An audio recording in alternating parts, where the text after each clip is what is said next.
Oozing Radioactive Vomition is the second full-length album from Cryptworm. This is a Bristol, England-based act started by a musician from Hungary originally. You'll recognize him from Rothatus and Coppenborn, great death metal bands. Rothatus was one of my favorite, their self-titled debut was one of my favorite records from a couple years ago. And I wasn't really as impressed with this band up front. I think that their first record was almost there. I think this record is much better in a lot of ways.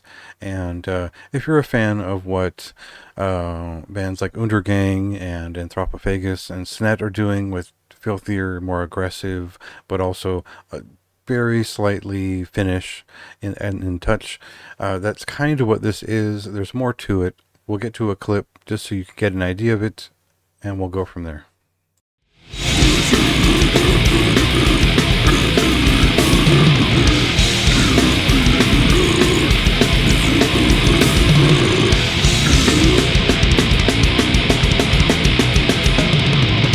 So this was originally a duo for their first several recordings, and up all the way up to and including the first full length.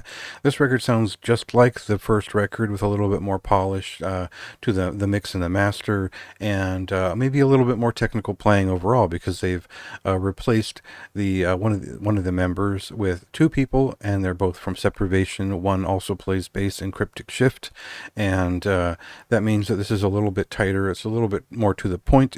But per a lot of British death metal this year and the past couple of years, there's a little bit of a hardcore-ish bounce to some of this. This is a modern death metal record in most ways, but they stick with something which is over the top and kind of Carcass influenced, really. It's like Demolic and Carcass and Reek Putrefaction, and how that influenced Finnish death metal early on. So if you're a fan of Cerebral Rot and what Undergang have been doing for a while now, you'll immediately appreciate what this record is doing, and how it pulls in some of those death grind influences too, just so it's a lot of really sickening, like, over the top vocals, and I like that kind of thing quite a bit.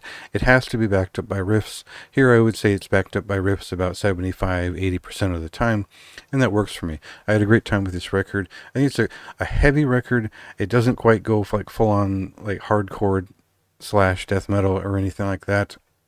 They could use more leads. They could go all the way with the technical side of thing. They can do it, and it's a good second record. I think it really establishes and reinforces the personality of the band in an effective way. And now we know what to expect from Cryptworm going forward, and all that. I don't think that it's a mind-blowing record in any sense, but it is a great record still all the same. It's a very fine production value. It's a very fine art direction. Everything comes together for it to the point where this is a quality release. You really can't go wrong with it if you like this sort of filthier, Carcass-esque death metal coming out of Europe these days. And I would say this is one of the bands doing it best. So that gives you more than enough reason to check it out. This record came out just a couple of days ago. You can listen to it now and go ahead and read my review to see what I thought.